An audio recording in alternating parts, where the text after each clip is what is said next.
ဒီအဖြစ်အပျက်ကဆောင်းပါးတွေထဲမှာလည်းရေးထားပြီးပြီတစ်ဖက်နဲ့ဘာဖြစ်လဲညှိနှိုင်းပြီးတော့ဘာဖြစ်လဲလှုပ်ရှားတိုက်ပွဲလှုပ်တာလဲဝဲလိန်ညာထိုးတာနှစ်ပန်းလိန်ညာစတာတစ်ဖက်နဲ့တစ်ဖက်ညှိနှိုင်းပြီးတော့အပေးယူလှုပ်ပြီးတော့ကရင်ပြည်သူလူထုကိုလိန်ညာလက်စားနေတာအဲ့ဒီတော့ကဒီကရင်လက်နက်ကင်အဖွဲ့အစည်းတွေကလှုပ်ရှားအပိုင်းနည်းလို့ဆောင်းပါးထဲမှာရေးခဲ့ပြီးပြီဆောင်းပါးတော့တော်တော်ရှည်တာပေါ့နော်ဒါပဲကြည့်တော့ဘာဖြစ်လို့လဲဆိုရင်ဒီ DPA ကိုလှမ်းရွှေခင်ညွတ်တို့ခေတ်ကပြုစုပြောထောင်လာခဲ့တာနှစ်ပေါင်း39နှစ်ရှိပြီစောစအောင်တို့ဘိုးချုပ်ကြီးဖြစ်နေတာ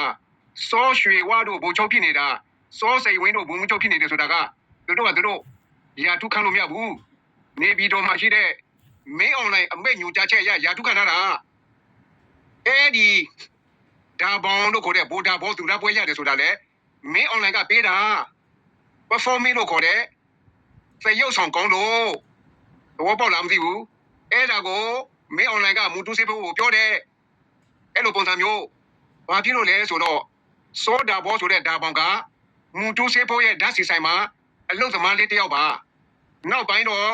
ကားမောင်းတာဝါသနာပါတော့ကားမောင်းစင်တဲ့တိတ်တော့မူတူးစေဖို့ရဲ့ဒရိုင်ဘာလုံနေတာပေါ့နော်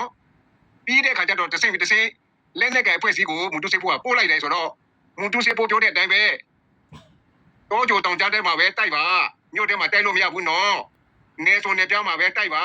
မြို့ထဲမှာတိုက်လို့မရဘူးတော့မင်းအောင်လည်းအုပ်ချုပ်ရေးရန်တရားရှိနေတယ်အခုရွေးကောက်ပွဲကဘာဖြစ်လဲကာကွယ်ရမယ်စမ်းဆောင်မယ်ပတ်ပိုးရမယ်